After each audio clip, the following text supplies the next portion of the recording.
It's easy to get satisfied where we are. When we've seen blessing and favor, God's protected us, promoted us, opened doors, we can start thinking that we've seen our best days. But God never does His greatest feats in your yesterdays. They're always in your future. The scripture says the path of the righteous gets brighter and brighter. What God has in front of you is more fulfilling, more rewarding than anything you've seen in the past. But sometimes before it gets brighter, it gets darker. Before we see more than enough, we go through a season of not enough. There are times the good has to come to an end to make room for the best. Get away from these people that's in your life that ain't doing nothing. Get away from people in your life that's hating. Get away from your family members that ain't ever opened a business.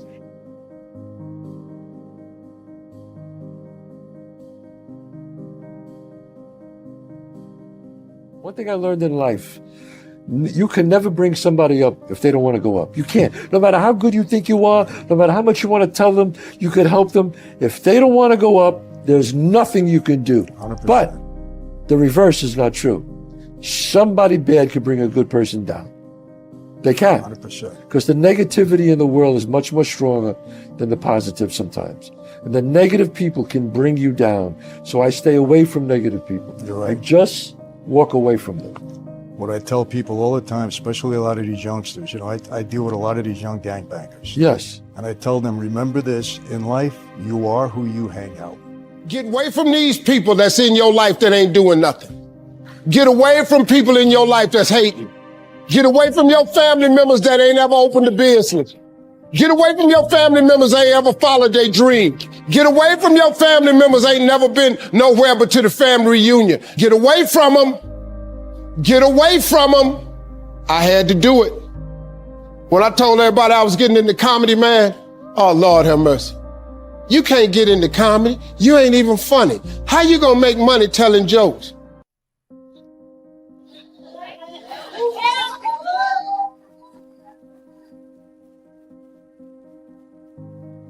Now, in the beginning, it looked like they was right, but I never gave up. You know, weeds don't have to have any encouragement to grow. You don't have to water them. They don't have to get sunshine. They don't have to have fertile ground. They will grow through the cracks of a sidewalk. But if you want to grow orchids or roses or any kind of exotic flowers, there are special processes and procedures you must go through. Well, by the same token, you don't have to force yourself or motivate yourself to think negatively, to be depressed, to hate somebody, to want revenge, to want to get back at somebody, to beat yourself up over the head, to feel loaded with guilt. You don't have to make any effort to do that. Your mind is on automatic. It will do that by itself. But if you want to begin to move into your own personal greatness, if you want to begin to really enjoy a happy, successful, healthy life, you've got to be willing to go against the tide. You've got to be willing to harness your will and say, in spite of this, I'm in control here. I'm not going to let this get me down. I'm not going to let this destroy me. How you handle difficult people will determine how high you will go. If you treat them the way they treat you, then you'll get stuck. If they're disrespectful and you're disrespectful back, that will keep you from going further. The scripture says you overcome evil with good. You never overcome disrespect with more disrespect. You never get ahead doing to others what they did to you. That's a test of your character. God is seeing what He can trust you with. Will you be the bigger person and overlook the insult? Will you stay on the high road and not get baited into conflict? You only have so much emotional energy each day. It's not an unlimited supply. It takes a lot of energy to get upset, to live offended, think about what they said, try to straighten them out. That's energy you need for your dreams, to pursue your goals, to enjoy your family. Don't spend it on things that don't matter. You can't control how everyone treats you, but you can control how you respond. When someone is rude, you don't have to get upset. When they cut you off in traffic, that doesn't have to ruin your morning. When a coworker leaves you out, you can't control that, but you can stay in peace knowing that God is fighting your battles. When you take the high road, you'll not only enjoy your life more, but you're showing God He can trust you with more influence, with more favor. Don't go the next 20 years letting the same things upset you. Same coworker get on your nerve. Same grumpy relative steal your joy. They may not change, but here's the key. You can change. See, your unwillingness to forgive another person is like you sipping the poison, waiting on them to die. You can't sip the poison of unforgiveness and expect them to die.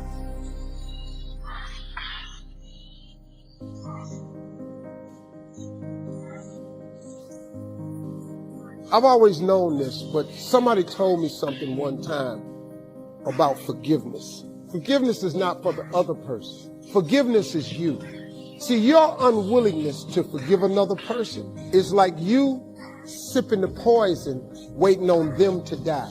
You can't sip the poison of unforgiveness and expect them to die. Forgiveness is for you. Something else I heard somebody say.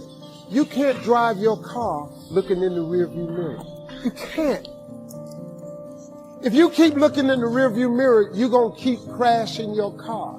There's a reason why the rearview mirror is this big and the windshield is this big. That's a reason for it. Because all the rearview mirror does is allows you to see what you passed and to prevent what you passed from coming up on you again. That's all the rearview mirror is for. The windshield is your future. It's where you're going. It's where you're headed. I hope you all picked up this today. And think about that, how that affects your life. If you got someone who you feel has wronged you and you carrying that, that's like a cancer. And all it's doing is eating away at you. Do you know how many people I've had to forgive that have never asked me for forgiveness? You know how many people I just let go so I could just go where God had for me? Because I just ain't had no more time to spend no more time thinking about that. Forgiveness is giving up the hope that the past could be any different. I think for myself, and I know many of you, you think forgiving means accepting what has happened to you. Well, it is accepting that it has happened to you. Not accepting that it was okay for it to happen. It is accepting that it has happened, and now what do I do about it? Forgiving is giving up the hope, not holding on, hoping, wishing that it could have been any other way than it actually was. Giving up the hope that the past could be any different. And when I got that, I think it took me to the next level of being a better person, because I don't hold grudges for anything or any situation, and neither should you. It's letting go so that the past does not hold you prisoner, does not hold you hostage. Because when you hang on to that stuff, it affects everything that you do. It poisons everything that you try to do. And so I didn't think it was fair when God asked me to do it, but I decided to be obedient to Him, keeping in mind that I still didn't feel like it. If we can ever understand, please understand this today, you don't have to feel like doing what's right in order to do it. That was such a big thing for me to learn in the earlier years of my walk with God. I don't have to feel like doing it to do it. I don't have to think it's a good idea. I don't have to want to. All I need to do is do what God told me to do, because I trust Him and I believe that He's good and that He's got my best interest in mind. Last time you were hurt and wounded by someone in your world. If I know life the way I think I know life, your answer would probably be not too long ago. Maybe even last week, or you could have hurt so deeply and it could have been 20 years ago. But right now, you can remember everything about that moment. You remember what day of the week it was. You remember what color underwear you were wearing when she spoke to you that way. You remember which way the wind was blowing. There's some things that hurt you so bad, you'll never forget anything about it. And I don't believe I have to be prophetic or have any anointing oil or talk in tongues to tell you that everyone in this place has come in carrying some wounds from what some other people have done to you. They may be fresh and still sensitive, or there may be a scar that is healing, but all of us know what it's like to journey through life and be wounded deeply by people we never thought would treat us like that. Offense is inevitable. It's kind of what Jesus speaks when he says to his disciples, in Luke chapter 17, that it's impossible for you to go through this life and offense not come. That I don't care how saved and sanctified you are, you will be mistreated. Now, I don't know what you thought would happen when you joined church and gave your life to the Lord, that somehow maybe you would be granted some immunity from being disrespected and mistreated. But at the end of the day, I come to tell you, even the saved saints of God know what it's like to be hurt. Christian writer John Bevere says that offense and being wounded is really one of the most productive tools that the devil has to not only destroy relationships on earth, but watch this, to also destroy your relationship with the Lord. For when you have been hurt, when you have been wounded, when life has brought an offense your way, the devil seeks to inflict a hurt on you so badly that it holds you hostage to past pain. That he doesn't want you to pursue the great glorious future that the Lord has for you. What he rather would have you do is hold on to some unproductive feelings like anger and hurt and bitterness and strife. Because if he can incarcerate you in past pain, it will keep you from pursuing a glorious future. Holding on to past hurt is one of the most unproductive things you can do in life.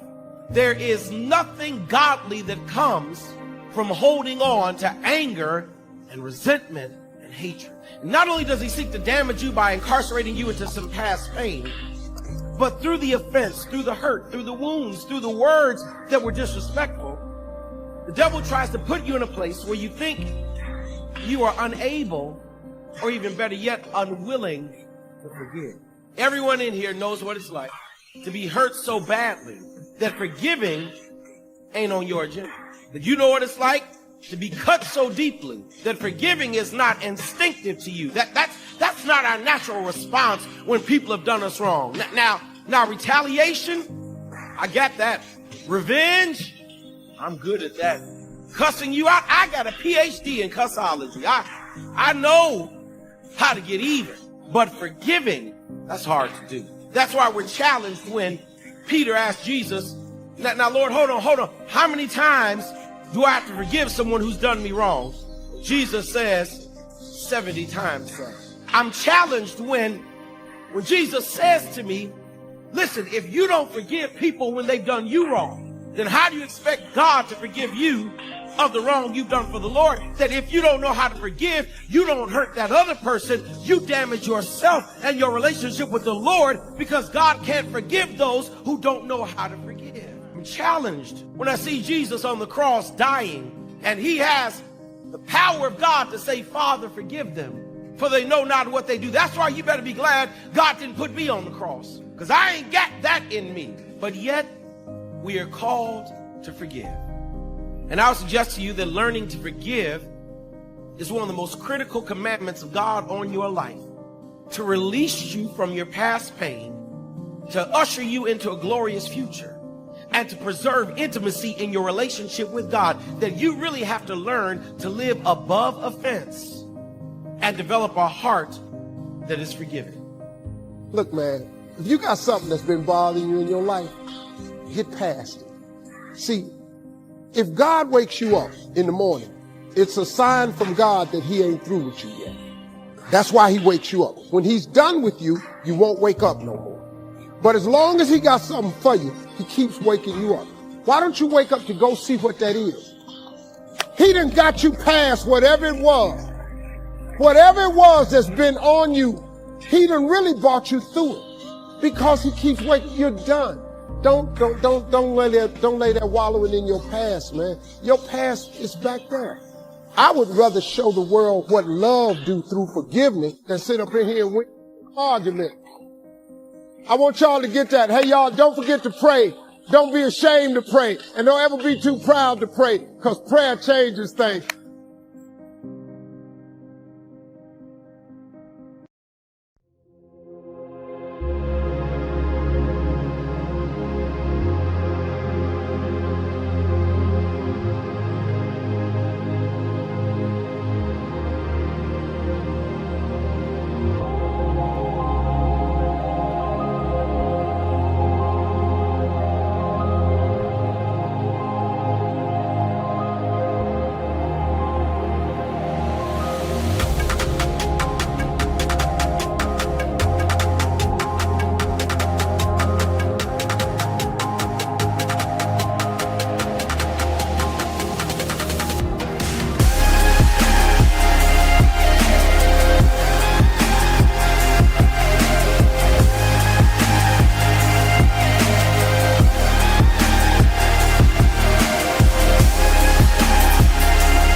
Chẳng được quên khi cơn mưa đêm lại về.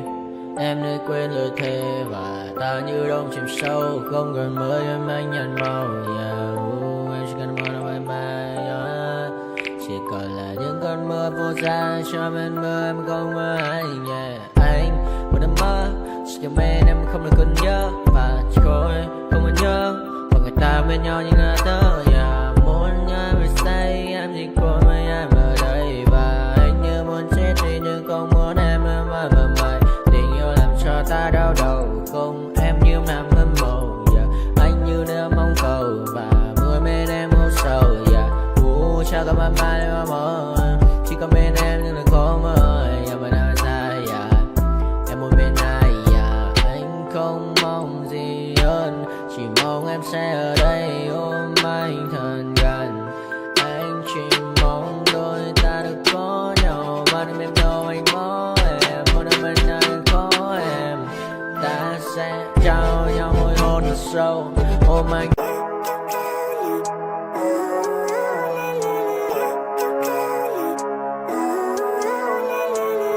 Living life, every day, late at night, not okay. All I want, and I pray, all I need are some better days. Fuck me, I'm looking in the mirror, so foggy, but I've never seen clearer. I don't really think anyone can save me, and honestly I'm not really sure I want saving. I like to be my own worst enemy. There's no risk if you don't try at anything, so I'ma just keep buying everything. See you in the next life, have to be a better me. I don't think that my head's on straight. Gotta flip it and grip it and go and get an x-ray. What's wrong with me? I just feel weight pushing on my chest and it squeezes till I suffocate. Better change my mindset, meditate. It's pretty cool that I'm alive and have better days. I could walk, see, hear, I should celebrate. Think I could change my mind, maybe elevate. Living life, every day, late at night, not okay. All I want, and I pray, all I need are some better days. Yeah, all I need are some better days. Cause all I want, and I pray, I believe in the better days. I'm kinda stuck between a rock and a hard place. Do I work hard or live at my pace? You're only young once, yeah that's all great, but I also want a future where I'm okay. Living life is doing lots of cocaine. Wait no, it's living with no shame. Wait no, it's sleeping in on Sundays. I guess it's different for each of us and that's okay. Well I just wanna be happy. How to get there? Glad that you asked me. I think it's different for everyone. Some of us need work, others need fun. Some of us need purpose to overcome. But try to do what you love when it's said and done. Cause there's so many differences in each of us. Trust your gut, it can show you what you want. Living life, every day, late at night, not okay. All I want, and I pray, all I need are some better days.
permanent stain which has determined your fate. I've never seen so clear, I feel the end and it's near. The day of reckoning's here, the sound of deafening fear. You don't die if you try, you just might get a little bit of trouble, K-O-I-F-E, right in your side, you will never see me coming. You don't die if you try, you just might get a little bit of trouble, K-O-I-F-E, right in your side, you will never see me. My energy is next level, so damn you better be careful. I got an angel and devil, he snaps me straight in the temple. I'm ready to be a rebel, I've got a lot of potential hidden inside of this vessel. That shit is so exponential, I need a first class ticket to the top, no limit.